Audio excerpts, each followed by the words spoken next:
stubborn, ignorant, and I can tell you the reason. Men, about 7 years younger than our female counterparts. 7 years younger. That's, no matter what, if you're married, your wife will be a widow if you don't take care of yourself. Why does this happen? There's no medical reason, but I'll tell you the reason. Because as a little boy, every time I went to the doctor, I got a shot, I broke my wrist, I got in a fight, I got a punch in the nose, it wouldn't stop bleeding, and I had trouble at home, I had the flu, something bad happened. And every single time I said, as soon as I get old enough, I'm never going to the doctor again. We hit 18, we hit 20, and we never go to the doctor again. Until our 30s hit, and your first friend, what's that pill, bro? I have blood pressure. Oh, that's something wrong with you. I'm 32, I'm good. Until you get this headache from a hangover that just won't go away, and you haven't been drinking.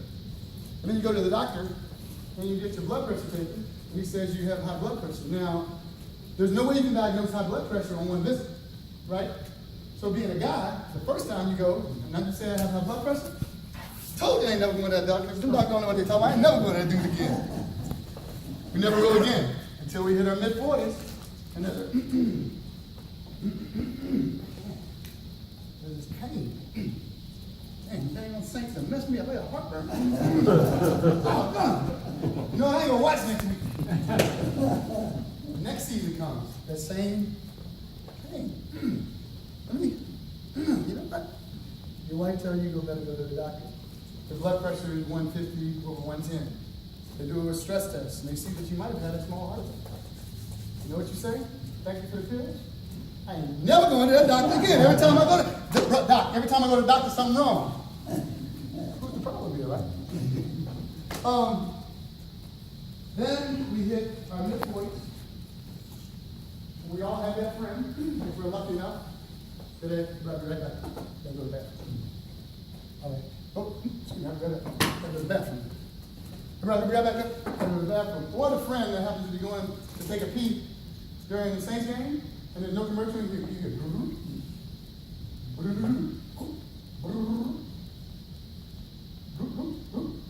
Bro, you all right? Yeah, man, I'm good. How old are you? I'm 50. Oh, okay. Well, you ever get your prostate looked at? Why you in my business, bro? I'm in the bathroom. Don't sniff my hands to see I wash my hands or something. People walk up to me and the first thing they ask, Doc, let me see your hand. I'm like, I don't do that for you. Don't worry about it. But also at 50 comes a time when not only do you have to get the finger, but you gotta get that goose. That colonoscopy that everyone says is horrible. This one is very personal to me. As I said, you hate going to the doctor, and a lot of us don't exercise. But a lot of us, most of us, have forgotten the fact that we're all athletes. When we're born, we're made to be machines. And to move, an athlete. I was never the last one to. I would always stand behind the people. At some point in your life, whether you stopped at 8, 18, 28, 38, 48, you're an athlete. Your body was made to work. As I go home, and I look at my grandmother and grandfather's photos, they've gone on, but I look at our ancestors when they used to work on the farm. My great-grandfather was 117. He was the last slave in our family. Had a cane, but the cane wasn't to walk. It was to bust the grain inside his head. He stood up tall like this. From the neck down, he looked like Atlas because he worked. He worked. Our bodies are machines. It's a real simple equation of ins and outs. The problem is, the reason that we have higher incidences of hypertension and diabetes here in the South, it's kind of not our fault. One school of thought that I subscribe is that, especially in the South, when you had to go out and work the field, and grow your own food from KC in the morning till KC at night with no vending machines, no potato chips to carry, no water in the bottle. If you didn't have a mechanism to keep your blood pressure up, which is worse, high blood pressure or low blood pressure? Which is worse? No.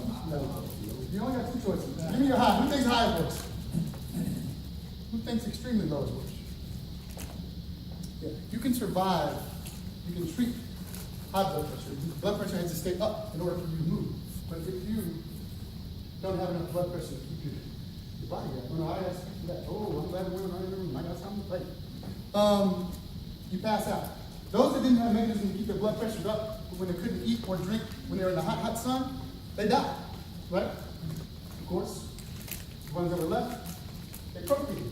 And they passed the genes on to the next gene. Same thing with blood sugar. If you didn't have a mechanism to keep your blood sugar up, you can't see in the morning because you're going to get one big meal in the middle of the day, and unless you can make a whole cake, literally on that hoe, out in the field, you had to wait. And if you didn't have a mechanism to keep your blood sugar up, you died. Well, those that didn't die out made babies, and they kept passing it down. And they kept passing it down. The problem with that is, you can eat all you want in the morning and eat all you want at night because you're working, you're burning it up.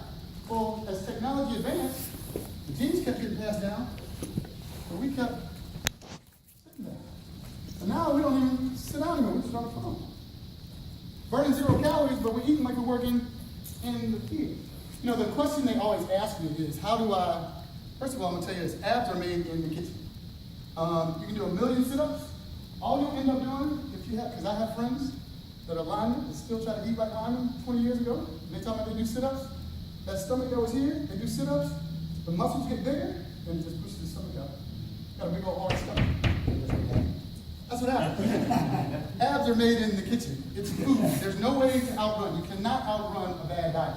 It's a matter of calories. Carbs and proteins are 4 calories per gram. Fats, which are good for you, you need fats, omega-3s, omega-6s, are 9 calories per gram.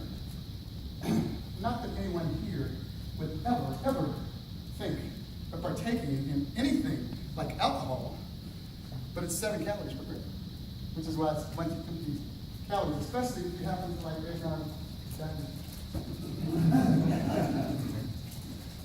extra calories. The extra calories that we don't burn off are what sticks around. The reason your cholesterol goes up, I've been telling people for years, it's not the fact that you eat 15% of what you eat in your dietary fat and your cholesterol goes into your bloodstream. The rest of it is really excess calories. It's the sugar. There's an enzyme called, anyone ever heard of Lipitor? Yes. Yeah, Lipitor, it's a statin, right? Yeah. Anyone's doctor ever tell them to take it at night? Ain't that something? Anyone heard of the problem with Lipitor? People heard of the leg cramps and have all these problems? Because what happens is, it's like serving somebody a subpoena. If I tell people, it reminds me of the Wile E. Coyote and the Shepherd Dog. Y'all remember that cartoon? They had a day shift and a night shift. They go bread and butter, bread and butter. Well, during the day, all the extra calories you eat, the calories that you eat, your carbs are broken down that thing called PFK1. Phosphofructokinase 1. I can't even remember. Well, up until about 8 o'clock, it corresponds to the pineal gland and melatonin levels. About 8 o'clock, the night shift comes on. The night shift is called PFK1 and can't remember the name of the enzyme. But it's an enzyme that converts everything that you eat to cholesterol, where the statins were. PFK1 coenzyme. Can't remember the name. Too much sense. Well, anyway, the enzyme, after 8 o'clock, everything that you eat gets converted to fat. Well, what is fat in your bloodstream? Say cholesterol. What's fat in your bloodstream? Ah!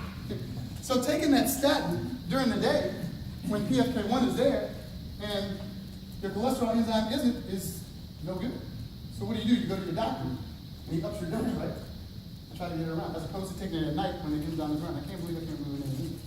So you want to take your statins at night. You want to decrease the number of calories that you take and increase your movement. Does that make sense? Sounds really, really easy.